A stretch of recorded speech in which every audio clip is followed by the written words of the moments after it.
guys. All right, chapter 7. Are you ready? The wilderness.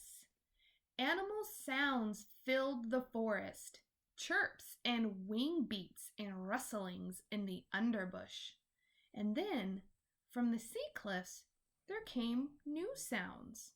Heavy, crunching footsteps. The forest animals fell silent, and from their hiding places they watched as a sparkling monster stomped past. But the forest was not a comfortable place for Rose. Jagged rocks and fallen trees and tangled underbrush made it difficult for her to walk. She stumbled along, struggling to keep her balance, until her foot snagged and she toppled over like a piece of timber. It wasn't a bad fall.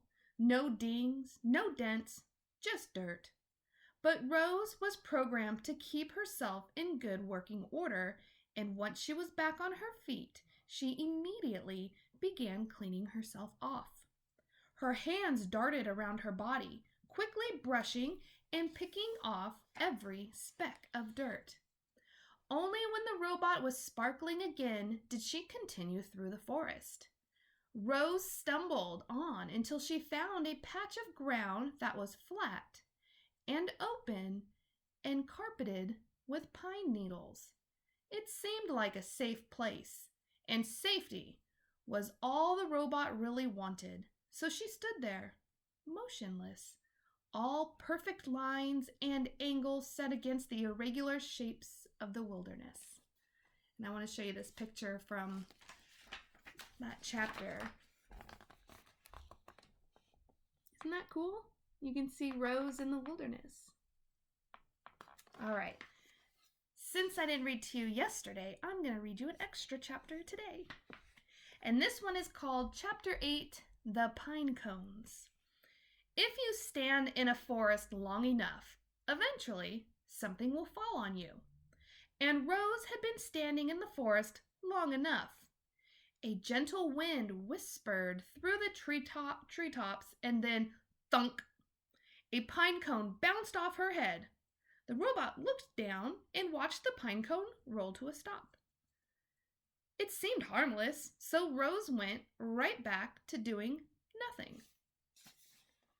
A few hours later, a gust of wind rushed through the treetops, and then thunk! The robot looked down as another pine cone rolled away. And then, a few hours after that, a howling wind tore through the treetops. It bent trunks and shook branches, and then, thunk, thunk, thunk, pine cones began raining down. Thunk, thunk. Rose felt something like annoyance. Thunk. She quickly scanned the area for somewhere safe from pine cones.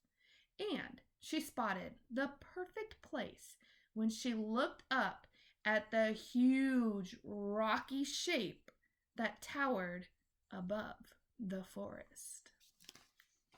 What do you think that huge rocky shape is? I want you to tell me in the comments in Google Classroom. All right. I will see you guys live tomorrow, Thursday. Again, I'm going to have 2 sessions.